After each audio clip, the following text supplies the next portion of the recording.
নমস্কার বন্ধুরা, আমাদের চ্যানেলে আপনাদেরকে স্বাগত জানাই। যারা চ্যানেলটিকে প্রথমবার দেখছেন তারা অবশ্যই চ্যানেলটি সাবস্ক্রাইব করে নেবেন এবং বেল আইকনটি দাবিয়ে দেবেন, যাতে চ্যানেলে দেওয়া সকল ভিডিওর প্রথম নোটিফিকেশান আপনাদের কাছে পৌঁছে যায়। তো এসএসসি রিভিউ পিটিশন মামলা, অনেকেই বলছে যে এসএসসি রিভিউ পিটিশন মামলা গ্রহণ হয়েছে, অনেকে বলছে গ্রহণ হয়নি। আমরা ফেসবুকে অনেক লাইভ দেখছি, অনেক কিছু কবে দিক থেকে আমরা মোটামুটি অনেক দিন ধরেই শুনছি যে রিভিউ পিটিশন মামলা রেজাল্ট আসবে করে। তো যাই হোক, এখনও পর্যন্ত কোনো মামলার রেজাল্ট আসেনি। কালকে মেনশন হওয়ার বলে কথা আছে, দেখা যাক। যদি মেনশন হয় বা কোনো আপডেট আসে অবশ্যই আপনাদেরকে দেব। তো এরই ফাঁকে এসএসসির তরফের আরও একটি মামলা চেম্বার হিয়ারিংয়ের জন্য লিস্টেড হয়ে গেছে বা হবে বলা যেতে পারে 11 তারিখের দিকে।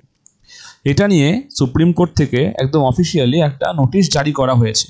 তো এবার নোটিশটি একবার দেখে নেওয়া যাক কি বলেছে নোটিশটাতে। তো সুপ্রিম কোর্ট থেকে এই নোটিশটা দেওয়া হয়েছে 8 তারিখের দিকে।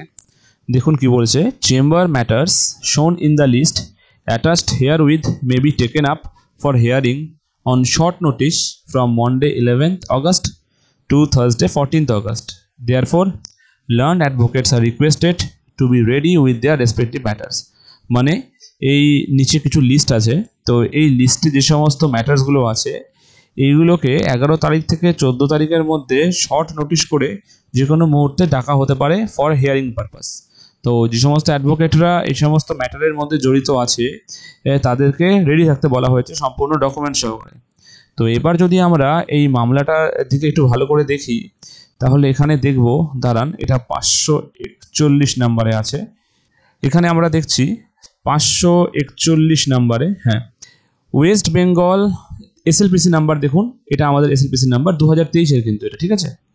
তো West Bengal school service commission and others versus Sandip Prasad and others. তো এই যে কেসটি, এর সাথে কানেক্টেড ম্যাটার হিসাবেও দেখুন আছে সন্দীপ প্রসাদের আরও কিছু ম্যাটার্স, এখানে অনেকগুলো ম্যাটার ট্যাগ করা আছে।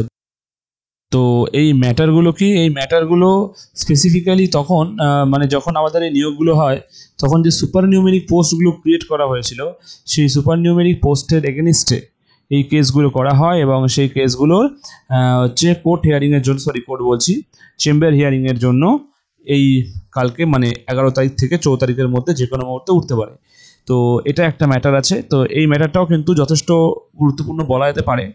তো দেখা যাক কি ওঠে কি ওঠে না। আপাতত সবচেয়ে বড় যেটা আমাদের রিভিউ পিটিশন। তো রিভিউ পিটিশনের তো আশা করি আপডেট এই উইকের মধ্যে পাওয়া যেতে পারে। তো যদি কোনো আপডেট পাওয়া যায় রিভিউ পিটিশনের, অবশ্যই আপনাদেরকে ইনফর্ম করে দেব। আজকে এই নিউজটি এই পর্যন্তই। ভিডিওটি ভালো লাগলে অবশ্যই একটি লাইক করে দেবেন এবং চ্যানেলটি সাবস্ক্রাইব করতে ভুলবেন না।